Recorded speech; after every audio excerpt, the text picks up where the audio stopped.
Vamos a dialogar con Platón, sin duda alguna un personaje relevante del pensamiento griego antiguo y una de las figuras cumbres de la filosofía, del pensamiento teórico en general.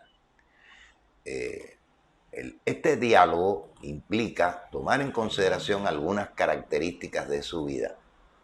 Y la vida de Platón está marcada por haber sido durante muchos años, entre el 407 y el 399 antes de nuestra era, discípulo de Sócrates, el gran sabio que marcó el giro de la filosofía desde el territorio cosmológico, naturalista, que caracterizó a la filosofía primera, hacia el territorio del pensamiento, hacia las cuestiones relativas a la capacidad cognitiva y las posibilidades cognitivas del hombre.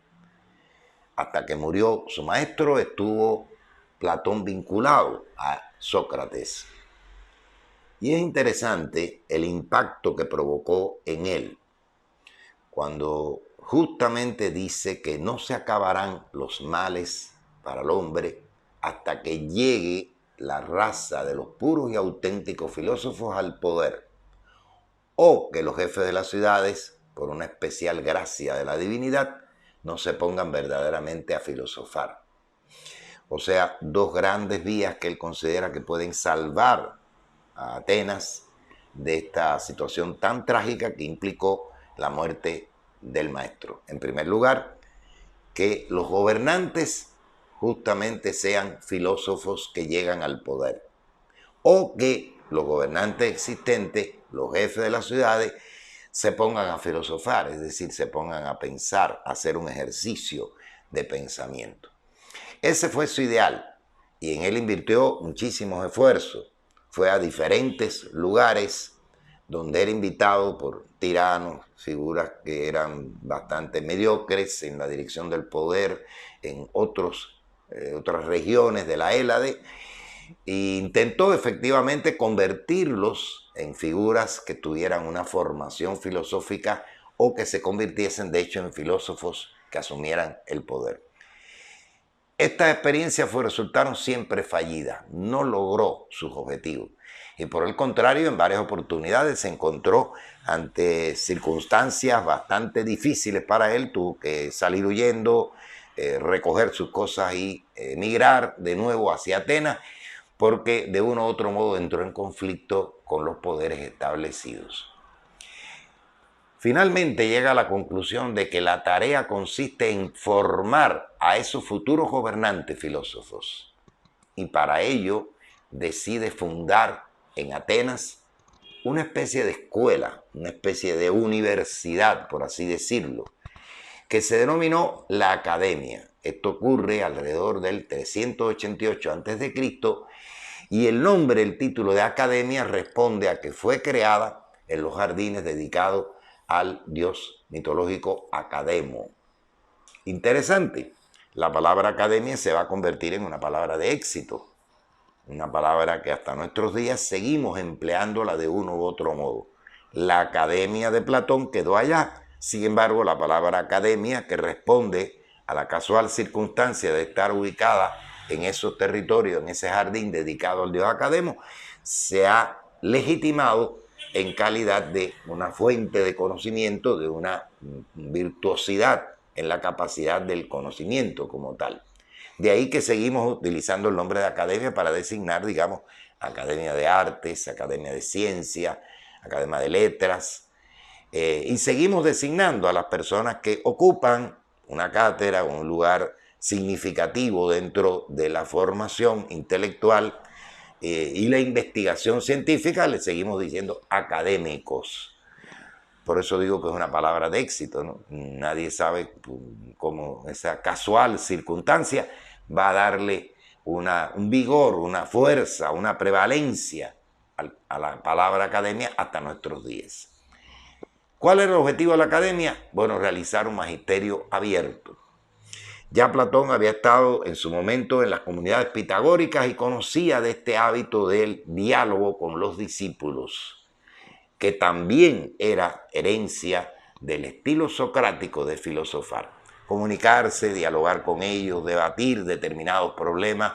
Y ese fue el objetivo que se planteó en la academia. Esta institución, la Academia Platónica, que está inspirada en las comunidades filosóficas, como decía, de los pitagóricos e influida en el método de trabajar en su maestro Sócrates, estuvo en actividad nada menos que hasta el 549 después de Cristo. Quiere decir, muchísimos años después de la propia muerte de Platón.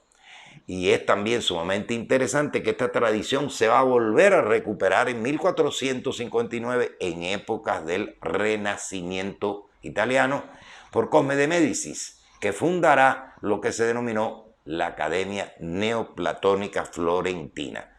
Allí estarían presentes las grandes figuras del pensamiento, de la creación artística. El propio Leonardo da Vinci estuvo en esta Academia Neoplatónica, que continuaba la tradición de este diálogo, de este debate característico del magisterio platónico en la academia original.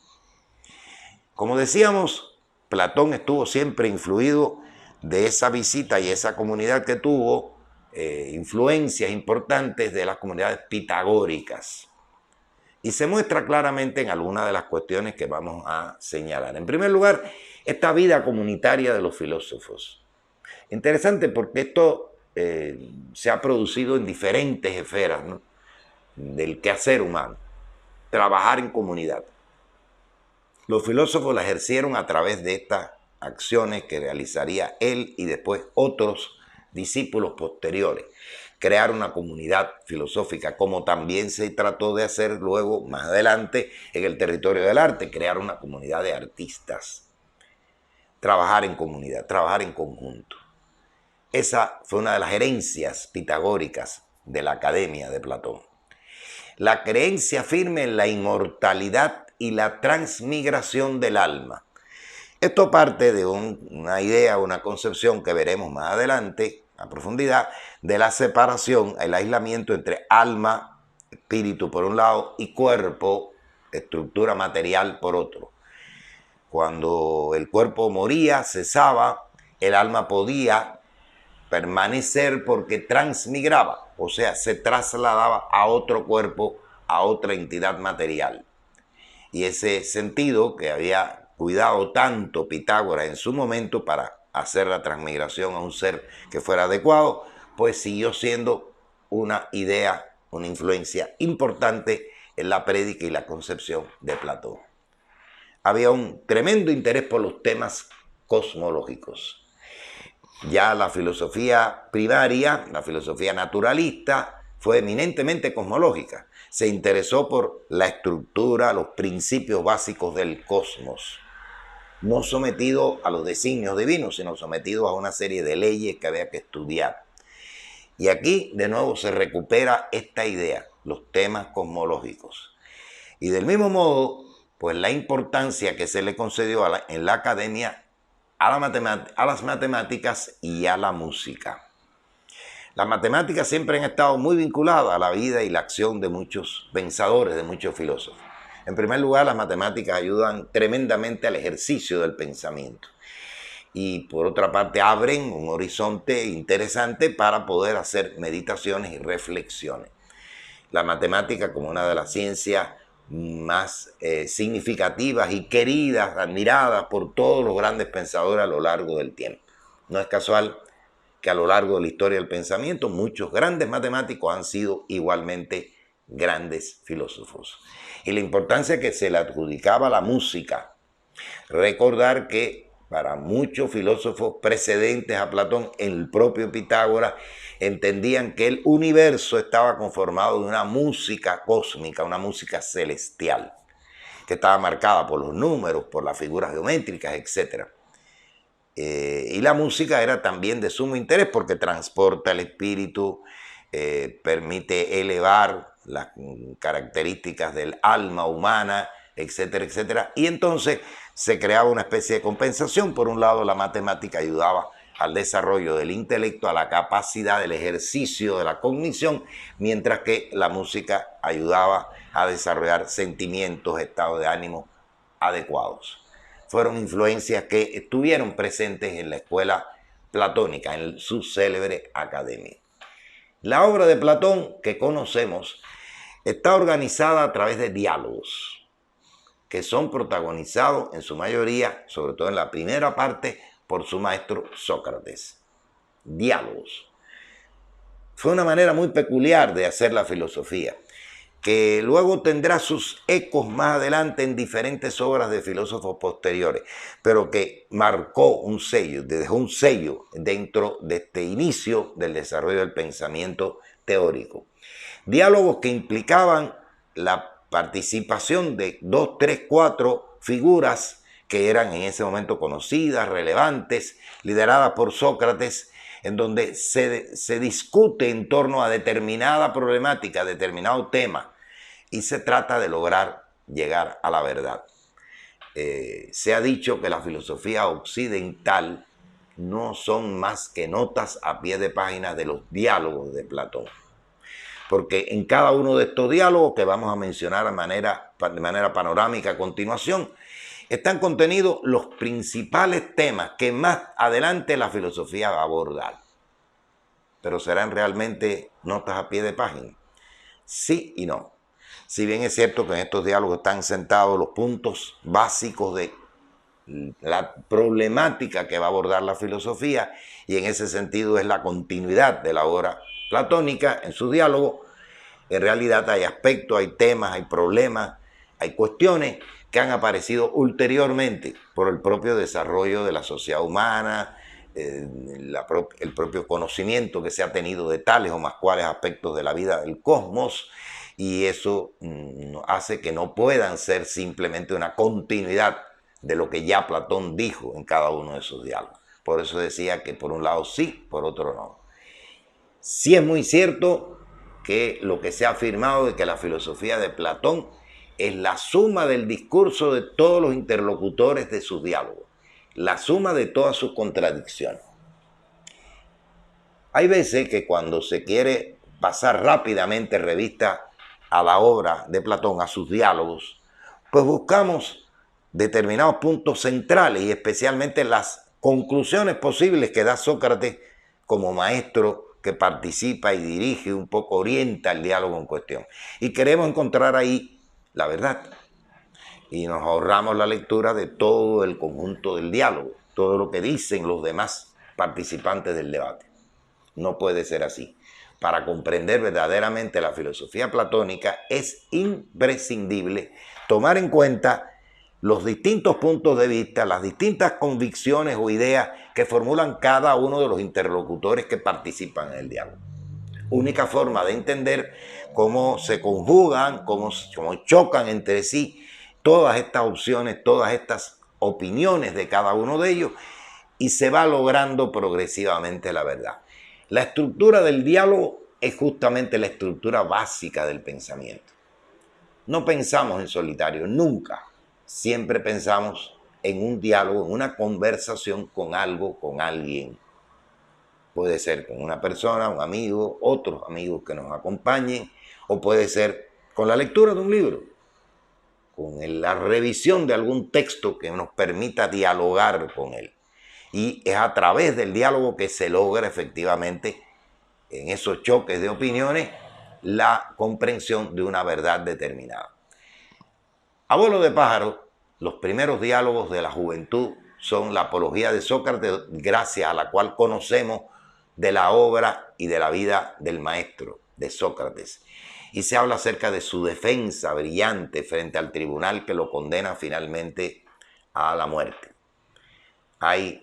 Se han abordado en otros diálogos los deberes cívicos, el valor, el tema de la templanza, el tema de la amistad, de la piedad.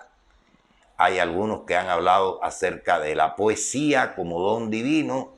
Hay otros que hablan en torno a los problemas de la posibilidad de enseñar la virtud. La virtud para Sócrates, y así lo hereda Platón, es una forma de saber. ¿Se puede enseñar la virtud? ¿Se puede enseñar a ser virtuoso? Bueno, pues Sócrates defendía la idea que sí, porque era una parte de saber, una forma de saber. Y por lo tanto, en uno de esos diálogos, Platón aborda el problema de la enseñanza de las virtudes a los hombres. Más adelante hay otros diálogos en ese periodo que se denomina de transición, en los que se funda o se crea o se desarrolla lo que se conocerá con el nombre de teoría de las ideas. La teoría de las ideas, que efectivamente es uno de los aspectos centrales de la obra platónica. También se hablará de la inmortalidad del alma, se mencionará el tema del conocimiento como reminiscencia, como algo que está recordado de antaño en nuestras mentes, está guardado, lo ponemos de manifiesto. Se habla de la significación de las palabras, se estudia todo el debate sofístico en torno al problema de lo que es por convención y lo que es por naturaleza. La teoría de las ideas va cobrando cada vez mayor fuerza en los diálogos platónicos y van a ser constitutivos fundamentales de estos diálogos ya de madurez, como por ejemplo el célebre diálogo conocido con el nombre de El banquete.